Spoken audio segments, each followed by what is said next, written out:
Larry Lee with Brownfield Ag News Network. Doug Rebout joins us now. He's at the home farm, Roger Rebout and Sons, near Janesville, Wisconsin. You are a partner in this farm along with your mom, your brothers, and several other members of the family. How are things going this growing season? I have a feeling I know it's too dry.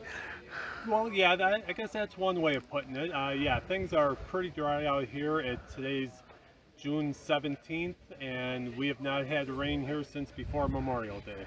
As we look off to this cornfield just to our north, you can see in the corner here where the dryness is quite evident. And I don't believe this is an irrigated field, is it, Doug? We do not have any irrigation on any of our 4,000 acres. So you rely on Mother Nature for all your water, and it's not looking good right now, is it? Right now it's not. We're hopeful that we're going to be getting some rain here tonight, they're talking. And then if not tonight, here in the next couple days we're supposed to get some, so we're very hopeful for that. Soil type around here, you got a lot of sand, clay, what do you got here? We have a little bit of everything with the rolling hills. We got some fields where you dig down 2 inches and you hit limestone. We got some beautiful black dirt, we got sand. We have a little bit of everything around here. Your topsoil moisture is very short, but what about subsoil? How you doing when you dig down a little? If you go down about 4 to 5 inches in areas of the field, many areas, you can start seeing a little bit of moisture there. So that's one thing that's saving the corn right now, is those root systems are going down and finding that moisture. And so that is what's saving us now, is having that submoisture. But that subsoil moisture level won't last long, will it? It won't. In these hot days, I mean, today's supposed to be 90s and everything. Yeah, that can disappear fairly quick. So hopefully, there's the cover, the corn is getting tall enough where it's covering the ground to hopefully preserve that moisture for a little longer. If my memory is right, you do almost entirely strip till around here before you plant. Is that one of the features that's helping you retain some of that soil moisture with the litter on top before you plant? It is, because with the strip till, just making that one little strip and leaving the rest of the soil untouched, you still have last year's crop sitting on top, and that is protecting that soil from the sun beating down on it and the moisture coming out. Another topic for you, I understand that you, as well as several other farmers in the Janesville area, are starting a farmer-led watershed group. Tell us about that.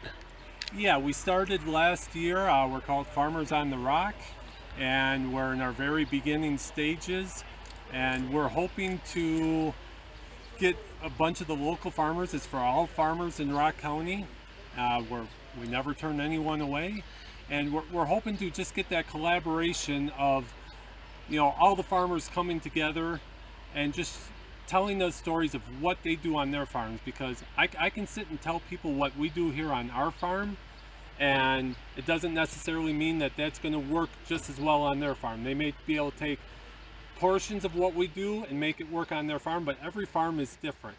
So I like going to meetings like that and learning what other people are doing, so I can take those bits and pieces and bring them back here and hopefully improve what we do. And with a farmer-led group, you'll probably have some experiments of your own to share. Everyone, all farmers are pretty good at, doing their own little experiments here and there, whether it's, nitrogen use or cover crops or anything like that. So yeah, the more stories you hear, the better it is. Let's talk about state government issues right now. The governor, Tony Evers, is here on the farm a few minutes ago. You had a chance to share a farm tour with him and tell him your concerns. What are your biggest concerns for government issues right now? Well, money for the farmer-led watershed groups. So we can do these things right. We need money to keep these groups going. And so, stuff like that, mental health.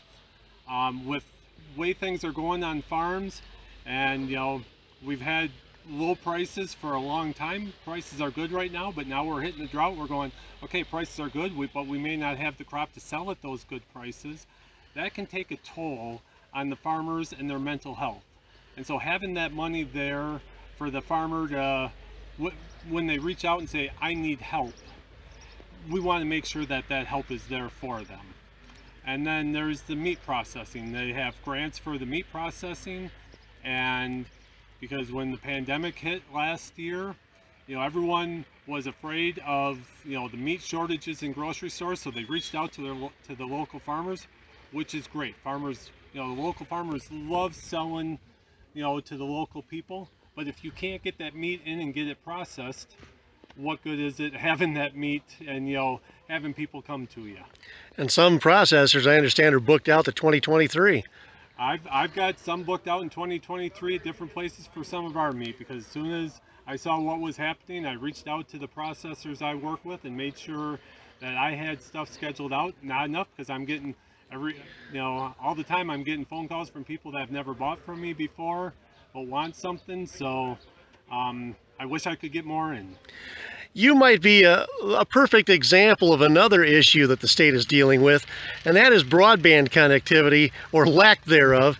You got 4,000 acres plus here. Your machinery is mostly, if not all, GPS driven nowadays, and you're moving data from the field directly to the computers, to the markets, and that's not easy around here, is it? No, it's not.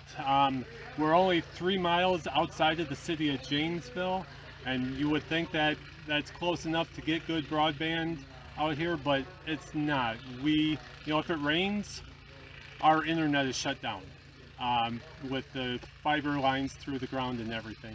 So this is something that we really need to work on, because, like I said, farms are so automated nowadays that we need this to keep our equipment working, to keep that information going back and forth, to make sure we're doing the right things out here on the farm.